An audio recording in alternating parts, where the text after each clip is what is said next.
টর্চারের electric chair সহ আয়নাঘরের সকল আলামত বিচারের প্রয়োজনে সিলগালা থাকবে এবং এসব নৃশংসতায় জড়িতদের উপযুক্ত বিচার নিশ্চিত করা হবে বলে জানিয়েছেন প্রধান উপদেষ্টা ডক্টর মোহাম্মদ ইউনূস।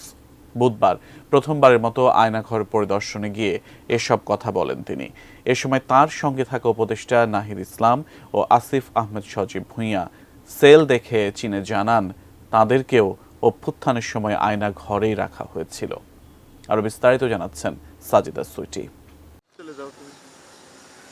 আয়নাঘরের নৃশংসতার কথা এতদিন শুনেছেন প্রধান উপদেষ্টা ডক্টর মোহাম্মদ ইউনূস। বুধবার নিজ চোখে সেলগুলো দেখলেন। ইলেকট্রিক চেয়ার সহ নির্যাতনের নানা চিহ্ন দেখে পরিদর্শক দলের সদস্যরা স্তব্ধ।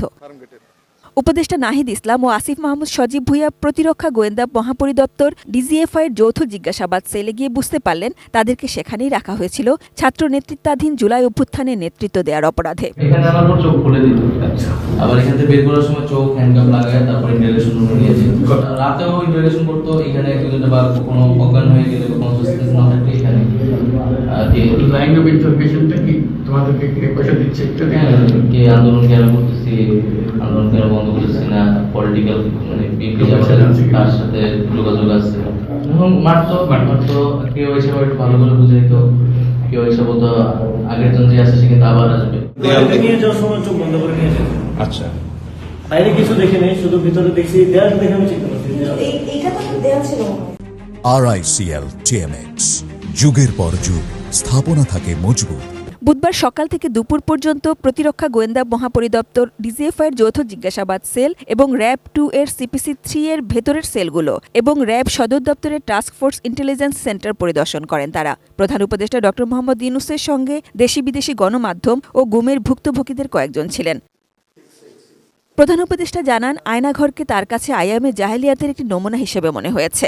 এমন নৃশংসতা তার বিশ্বাস হচ্ছিল না। দেশব্যাপী বিভিন্ন রূপে এমন গোপন বন্দিশালা রয়েছে বলে জানান তিনি। এই গত সরকার এই আইএমএ জাহেলিয়াতকে প্রতিষ্ঠিত করে গেছে সর্বক্ষেত্রে। এটা তার একটা নমুনা। এখন শুনতেছি এই আয়নাঘরের বিভিন্ন ভার্সন সারা দেশ জুড়ে আছে। কেউ বলছে 700, কেউ বলে 800।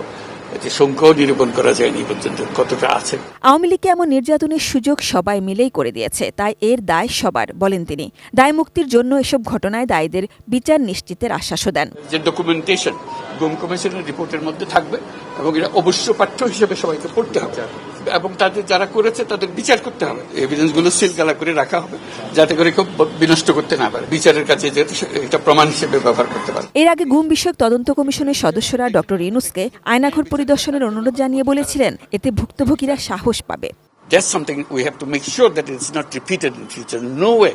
Sajida Sweety, ATN news, Dhaka.